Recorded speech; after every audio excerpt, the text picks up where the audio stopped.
الحمدللہ رب العالمین الصلاۃ والسلام علی رسولہ الکریم۔ السلام علیکم ورحمۃ اللہ وبرکاتہ۔ یسن القرآن نام کی آسان تفسیر کا لیسن نمبر 5.27 ہے، یعنی 5ویں سورہ کا لیسن نمبر 27 اور تھیم ہے سورہ مائدہ آیت 38۔ اعوذ باللہ من الشیطان الرجیم،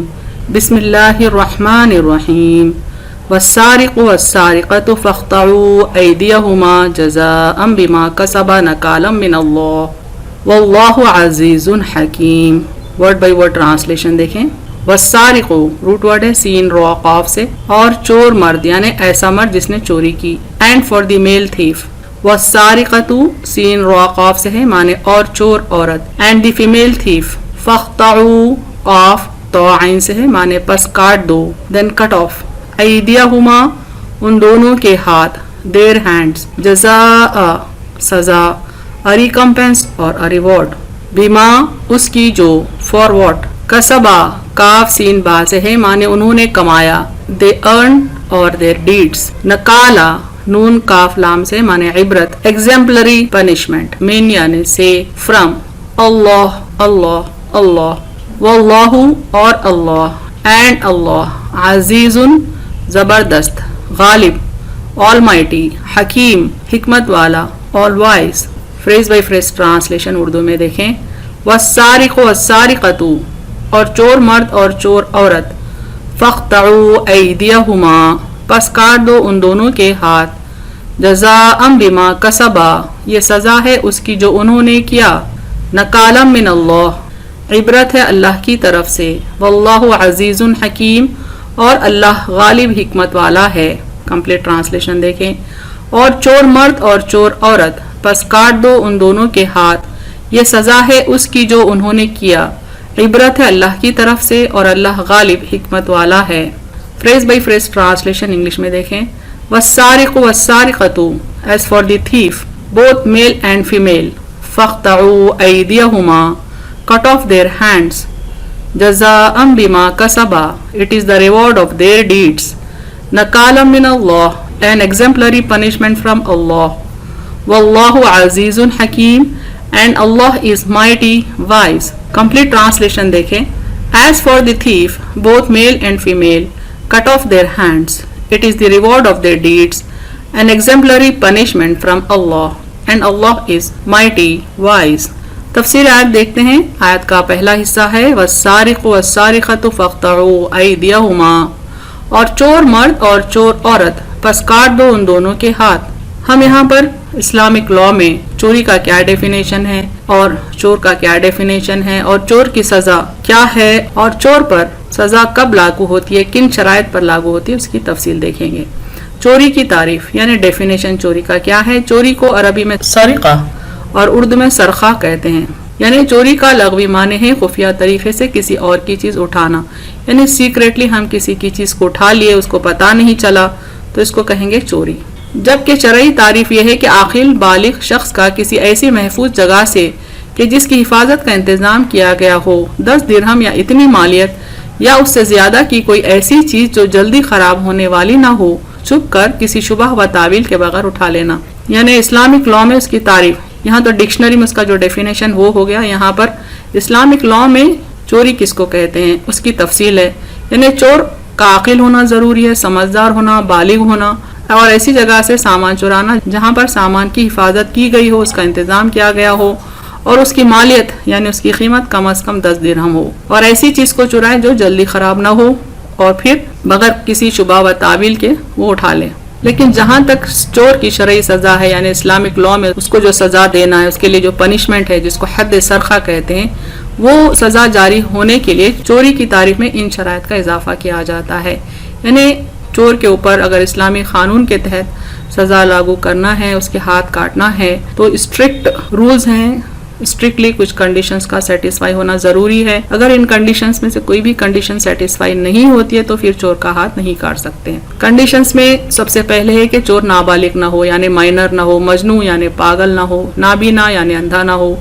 گونگا نہ ہو، اور ایسے چور پر حد سرقہ جاری نہیں ہوگی، یعنی ایسے لوگوں پر حد سرقہ یعنی چوری کی سزا جاری نہیں ہوگی جس کا بائیں ہاتھ اور دائیں ٹانگ مفلوج ہو، یعنی پیرالائزڈ ہو، تاہم مال کا ضمان ذمہ داری واجب ہوگا، یعنی اس کو ہاتھ کاٹنے کی سزا تو نہیں دی جائے گی لیکن چوری کا مال واپس لوٹانا اس کے لیے ضروری ہوگا۔ چوری شدہ مال کسی فرد یا جماعت کی ذاتی ملکیت ہو، یعنی یہ بھی کنڈیشن ہے کہ جو مال چوری ہوا ہے وہ کسی کی پرسنل پراپرٹی ہو، اس میں چرانے والے کی ملکیت نہ ہو اور نہ ہی اس میں اس کی ملکیت کا شبہ ہو، اور نہ ہی چوری شدہ مال ایسی چیزوں پر مشتمل ہو جن میں عوام کے مساوی حقوق ہوں، یعنی جو مال چرایا گیا ہے وہ کسی کی پرسنل پراپرٹی ہو، پبلک پراپرٹی نہ ہو۔ تیسری شرط ہے مال کا محفوظ ہونا، یعنی چوری شدہ مال کا مخفل مکان، یعنی خفل لگا ہوا، تالا لگا ہوا مکان یا کسی نگران چوکیدار وغیرہ کے ذریعے محفوظ ہونا، یعنی یہ بھی ضروری ہے کہ مال کی حفاظت کا انتظام کیا گیا ہو۔ کھلا مال، چورستے پہ رکھا مال، راستے پہ رکھا مال اگر چوری ہوتا ہے تو چور کو ہاتھ کاٹنے کی سزا نہیں دی جائے گی۔ چوتھی شرط ہے مال کا شرعاً قیمتی ہونا، یعنی ایسا مال چرانا جو شریعت کی نظر میں کچھ قدر و قیمت رکھتا ہو،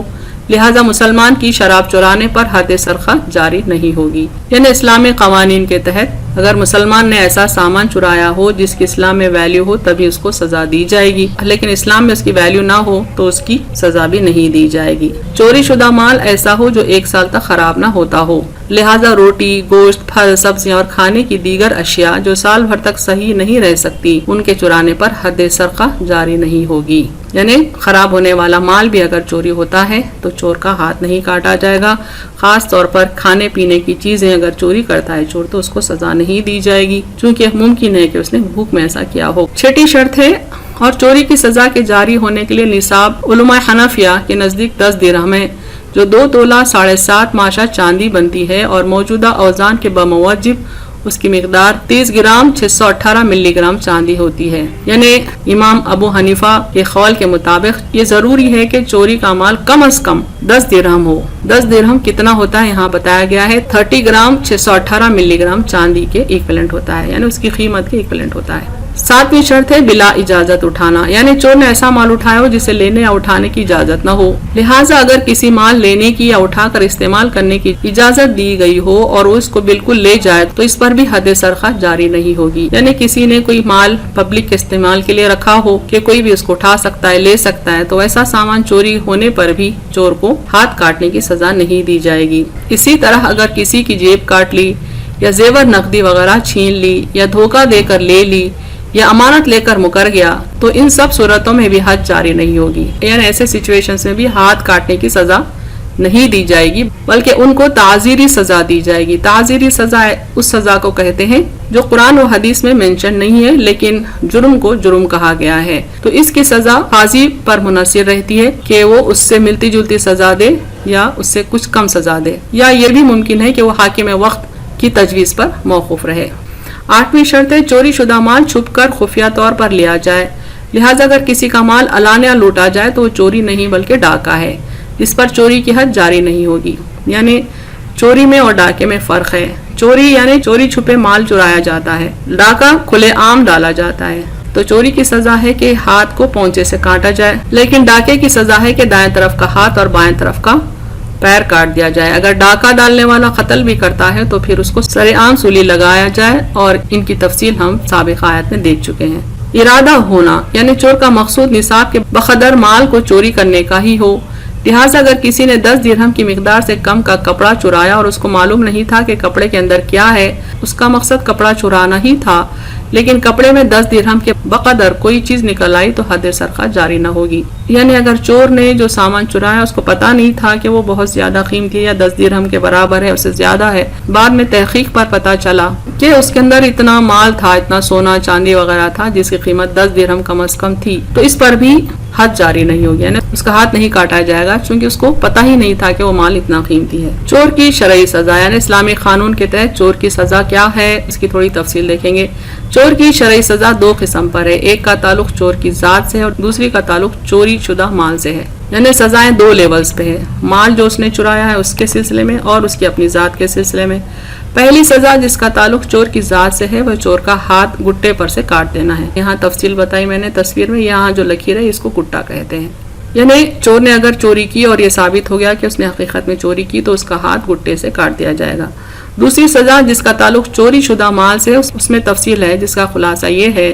کہ چوری شدہ مال اگر چور کے پاس صحیح سالم حالت میں موجود ہے اور اس میں کوئی تبدیلی نہیں ہوئی تو مالک کو وہ مال لوٹایا جائے گا. یعنی چور کے پاس وہ مال ہے جو اس نے چرایا ہے اور جو کا تو ہے تو وہ مالک کو لوٹا دیا جائے گا. اور اگر چور نے اس مال میں کوئی تبدیلی کر دی ہے تو وہ تبدیلی دو حال سے خالی نہیں ہوگی. یا تو چوری شدہ مال میں نقصان کر دیا ہوگا یا پھر اس میں اضافہ کر دیا ہوگا. یعنی اگر مال صحیح سالم ہے تو وہ تو یقیناً مالک کو لوٹا دیا جائے گا، لیکن اگر مال میں اضافہ کر دیا چور نے یا کمی کر دی تو کیا کرنا چاہیے، اس کی تفصیل آگے ہے. دیکھیں یہاں اگر نقصان کیا ہے تو اس صورت میں چور کا ہاتھ کاٹا جائے گا اور چوری شدہ مال جس حالت میں ہے اسی حالت میں مالک کو لوٹا دیا جائے گا. نقصان کا تاوان چور سے نہیں لیا جائے گا. یعنی جو بھی بچا کچا مال ہے وہ مالک کو لوٹا دیا جائے گا اور چور کا ہاتھ کاٹا جائے گا. اور اگر چور نے مسروقہ مال میں کوئی اضافہ کر دیا ہو تو اس صورت میں دیکھا جائے گا کہ اگر اضافہ ایسا ہے کہ اضافہ اگر غاصب کرتا تو اس سے اصل مال کی ملکیت ختم نہ ہوتی بلکہ غاصب کو مال مالک کو لوٹانا پڑتا. یعنی اگر چور نے مال میں اضافہ کیا ہے تو دیکھیں گے کہ اگر کوئی اللیگلی اس کو اپنی کسٹڈی میں لے لیتا مال کو اور اس کو گرو کرتا تو کیا رزلٹ ہوتا. تو رزلٹ کے طور پر مالک کو گرو کیا ہوا مال اصلی مال کے ساتھ لوٹا دیا جاتا. تو چور کو بھی وہ مال اضافے کے باوجود مالک کو لوٹانا پڑے گا، ورنہ بصورت دیگر وہ مال مالک کو نہیں لوٹایا جائے گا بلکہ چور کے حق میں ہاتھ کاٹنے کی سزا ہی کافی شمار ہوگی. نیز اگر چوری شدہ مال چور کے پاس موجود نہ ہو، بائیں طور کے وہ ہلاک ہو گیا ہو یا چور نے خود تلف کر دیا ہو، بہر صورت اگر چور پر ہاتھ کاٹنے کی سزا جاری ہو جائے تو پھر وہ ہلاک شدہ مال کا ضامن نہیں ہوگا. یعنی اگر چوری کیا ہوا مال چور کے پاس اصلی حالت میں نہیں ہے، کچھ ہلاک ہو گیا، کچھ ختم ہو گیا یا پورا ختم ہو گیا یا چور نے خود شرارت سے ختم کر دیا، تو ایسی صورت میں چور کے لیے صرف سزا کافی ہوگی اور اس پر مال لوٹانا واجب نہیں ہوگا. لیکن اگر معاملہ مسلم عدالت میں جانے سے پہلے مالک چور سے مال کا تاوان وصول کر لے تو پھر یہ تاوان کی سزا کافی ہوگی اور چور کا ہاتھ نہیں کاٹا جائے گا. اگر یہ کیس مسلم عدالت میں نہیں گیا، قاضی کے پاس نہیں گیا، اس سے پہلے ہی مالک نے چور کو پکڑا، اپنا مال واپس لے لیا یا مال اصلی حالت میں نہیں تھا تو اس کا کچھ کمپنسیشن لے لیا، تو ایسی سچویشن میں اگر یہ کیس مسلم کورٹ میں جاتا ہے تو وہاں پر چور کو سزا نہیں دی جائے گی. آیت کا آخری حصہ دیکھیں، جزاء بما کسبا نکالا من اللہ واللہ عزیز حکیم. یہ سزا ہے اس کی جو انہوں نے کیا، عبرت ہے اللہ کی طرف سے اور اللہ غالب حکمت والا ہے. اس سزا کا مقصد چور کو ہی اس کے گناہ کے لیے عذاب یا تکلیف دینا نہیں ہے بلکہ ایک عبرت والی سزا ہے، چور کے لیے بھی اور دوسروں کے لیے بھی، تاکہ سماج میں چوریوں کا سلسلہ رک جائے. یعنی یہ سزا میں ایک سبق ہے، ایک لیسن ہے چور کے لیے بھی اور سارے سماج کے لیے بھی، کہ دوسرے بھی سہم جائیں اور چوری نہ کریں. چور کا ہاتھ کٹنے پر وہ دوبارہ ایک ہاتھ سے چوری نہیں کر پائے گا، اگر کرے گا بھی تو مشکل سے کرے گا. اور دوسرے لوگ جب اس کا کٹا ہاتھ دیکھیں گے تو وہ ہوشیار بھی ہو جائیں گے، یعنی الرٹ ہو جائیں گے کہ ایک چور سے ان کا سامنا ہے. جہاں جہاں اس کی پہنچ ہے وہاں وہاں اپنے مال کی ضرورت سے زیادہ لوگ حفاظت کرنے لگیں گے. اور ہر دوسرا فرد یہ سوچ کر چوری کرنے سے باز رہے گا کہ اس کا ہاتھ کاٹا گیا تو اس کو بھی اس طرح ہر طرف ذلت اٹھانا پڑے گا، یہاں تک ایک اہم عضو سے ہاتھ دھونا بھی پڑے گا. اور اللہ غالب ہے اپنے فیصلے صادر کرنے پر، ان کو لاگو کرنے پر، ان کو جاری کرنے پر، اور حکمت والا ہے کہ ہر فیصلے کے پیچھے اس کی حکمتیں ضرور ہوتی ہیں. مثلا دنیا میں جہاں کہیں چوری کی شرعی سزا لاگو ہے وہ سماج چوریوں سے پاک ہے. یعنی اللہ تعالیٰ جو فیصلے صادر کرتا ہے ان تمام فیصلوں کے پیچھے حکمتیں ہوتی ہیں، وزڈم ہوتی ہے، اور اللہ تعالیٰ اپنے فیصلوں کو صادر کرنے، انہیں جاری کرنے پر بھی قادر ہے، غالب ہے. کچھ احادیث دیکھیں چوری کے سلسلے میں. چوری گناہ کبیرہ ہے اور چور کے لیے شریعت میں سخت وعیدیں ہیں. چنانچہ حضرت ابو ہریرہ رضی اللہ تعالی عنہ سے روایت ہے کہ سرکار دو عالم صلی اللہ علیہ وسلم نے ارشاد فرمایا، چور چوری کرتے وقت مومن نہیں رہتا. یعنی اگر اس کے قلب میں ایمان ہوتا، اللہ کا خوف ہوتا تو چوری ہی نہیں کرتا. اگر یہ احساس ہوتا کہ اللہ دیکھ رہا ہے تو چور چوری ہی نہیں کرتا. انہی سے روایت ہے، یعنی حضرت ابو ہریرہ رضی اللہ عنہ سے یہ روایت ہے، حضور اکرم صلی اللہ علیہ وسلم نے ارشاد فرمایا، اگر اس نے ایسا کیا یعنی چوری کی تو بے شک اس نے اسلام کا پٹا اپنی گردن سے اتار دیا، یعنی اسلام کی آئیڈینٹی وہ کھو دیا. پھر اگر اس نے توبہ کی تو اللہ عز و جل اس کی توبہ قبول فرما لے گا. یعنی گناہ کرنے کے بعد شرمندہ ہوا اور اللہ سے توبہ کرا تو بے شک اللہ توبہ قبول کرنے والا ہے، بشرطے کہ اس نے اخلاص کے ساتھ، سنسیئرٹی کے ساتھ توبہ کی ہے اور آئندہ ایسا گناہ نہیں ہی کرنے کی قسم کھائی ہے. اہم نکات دیکھتے ہیں اس تفسیر کے. چوری دین اسلام میں گناہ کبیرہ ہے، اس لیے اس کی سزا بھی سخت ہے. اسلامی قانون کے تحت چور کو سزا دینے کے لیے کئی شرائط کا ہونا ضروری ہے، جن میں اہم ترین یہ ہیں: چور عاقل اور بالغ ہو، ہاتھ پاؤں سے معذور نہ ہو، اندھا اور گونگا نہ ہو، چوری کا مال کسی کی ذاتی ملکیت ہو اور اس کی حفاظت کا انتظام کیا گیا ہو، یعنی پھر بھی اس نے چوری کی ہو۔ کھانے پینے اور خراب ہونے والے مال پر سزا نہیں ہے۔ چوری کا مال کم از کم 2 تولہ 7 ماسہ ہو، یعنی 10 درہم کم از کم ہو۔ چوری ثابت ہونے پر چور چاہے مرد ہو یا عورت، اس کا ہاتھ گٹے سے کاٹا جائے گا۔ یہ سزا صرف چور کے لیے نہیں بلکہ ہر دوسرے فرد کے لیے عبرت کا باعث ہے۔ اللہ اپنے احکامات جاری کرنے پر غالب اور حکمت والا ہے۔ وآخر دعوانا الحمد للہ رب العالمین۔